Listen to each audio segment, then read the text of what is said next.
الأصالة والمعاصرة. فليتفضل سيد النائب محترم مشكورا لبسط السؤال.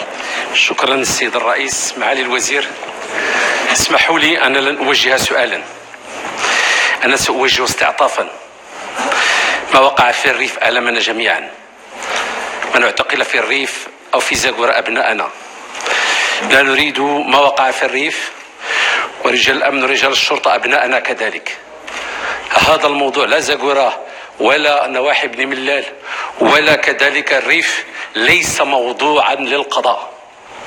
لذلك من خلالكم وأنتم تترأسون لجنة العفو، وأعرف أن الإجراءات القانونية تتطلب شروطا، ولكن من خلالكم نتوجه إلى جلالة الملك قصد أن نلتمس استعطافا من خلالكم لسدته من أجل حل هذا الإشكال وخلق نوع من التصالح الوطني وتجاوز هذه الآلام والجراح، ليعود الأبناء إلى دفء أمهاتهم، ليتم حل هذا المشكل ونعود إلى تلك الإشارة التي قدمها جلالة الملك حينما قرر إنجاز الإنصاف والمصالحة، لنعيد من جديد ذلك الجو السياسي العام الذي يجمع الأهالي بأبنائهم، الذي يتجاوز الأخطاء.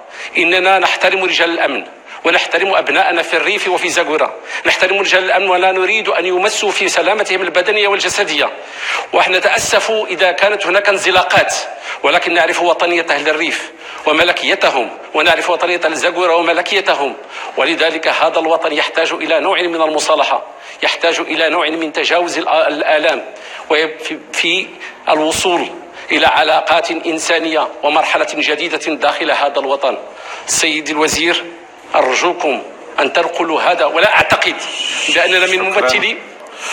شكرا سيد نائب محترم، شكرا سيد نائب محترم، انتهى الوقت.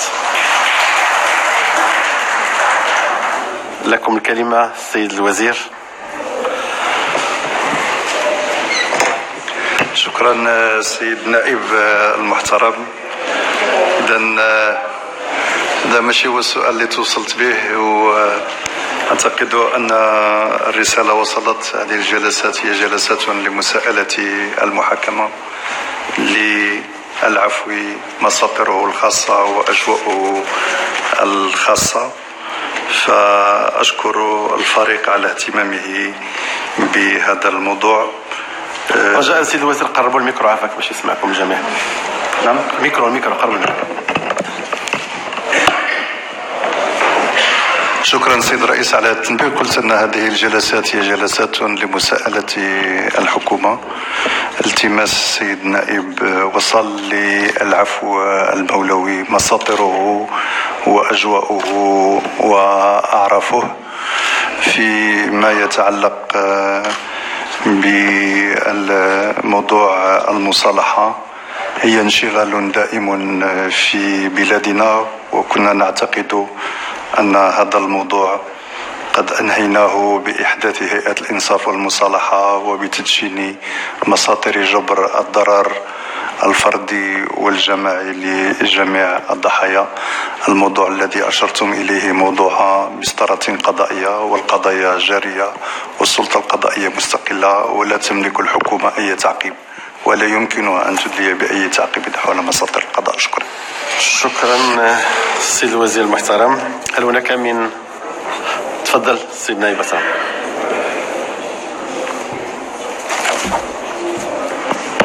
شكرا سيد الرئيس. سيد الوزير، حنا في هذا الموضوع ديال الريف طبعا ويمكن نضيفوا له حتى زاغورة، كنا تقدمنا بمقاربة، كنقولوا مقاربة سياسية، وخصنا هذا الملف نطويوه. بلادنا محتاجة لواحد النوع من السلم، وطبعا قلنا في هذيك اللحظة بأنه إطلاق السراح ديالهم كاين عدة وسائل باش ندخلوا في هذا الملف. طبعا اليوم السي عبد اللطيف وهبي طرح قضية ديال العفو، نحن مع هذا المقترح ونثمنه. شكرا.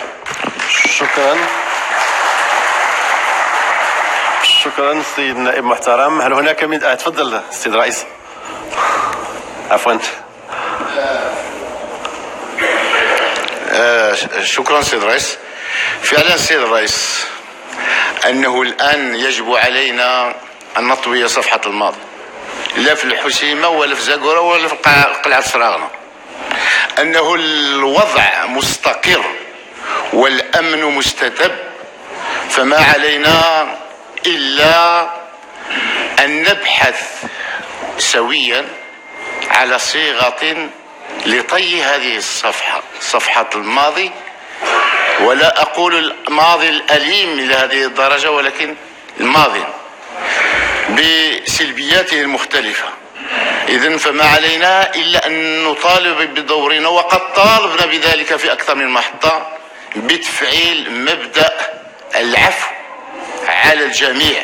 هادو أولادنا، هادو خوتنا، طالبوا بحقهم في التنمية، فحدث ما حدث ويجب أن لا يتكرر، لكن خرجوهم من الحبس، لاعتقال أمهاتهم تتنقل وآباؤهم وإخوانهم من سجن إلى سجن. فعلينا، هذه هي الصيغة الملائمة لتوقيع المصالحة الحقيقية مع أبناء كل هذه المناطق. شكرا. شكرا سيد الرئيس. شكرا. تفضل سير. تفضل. بلاتي سيد الرئيس تفضل سيبك. يقيد ديك 5 ثواني حتى يقيدها. غير 5 ثواني. إلا سمحتي غادي نخرج وانت موراه. تفضل. شكون اللي هو الاول؟ تفضل. كانت المعارضه غتجي الاغلبيه وغادي نرجعوا لك. تفضل. تفضل في 5 ثواني سيدي. تفضل.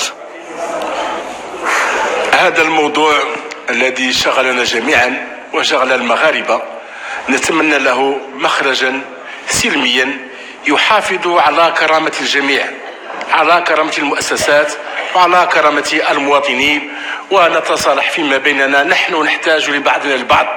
نحن اليوم كمغرب موحد نحتاج لكل قواتنا، لكل أهلنا، لكل مؤسساتنا.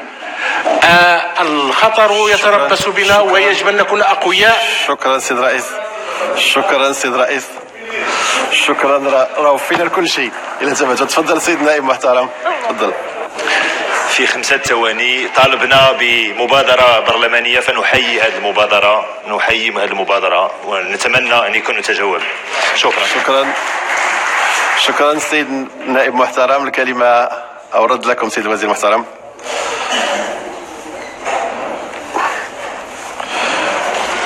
أشكر كل السادة النواب المتدخلين، وأؤكد أن المغرب دولة حق وقانون، وأن القضاء الذي تعزز باستقلاليته وباستقلالية النيابة العامة سيجد الإجابات العقلانية المترجمة للحق وللعدل ولحقوق كل الأطراف.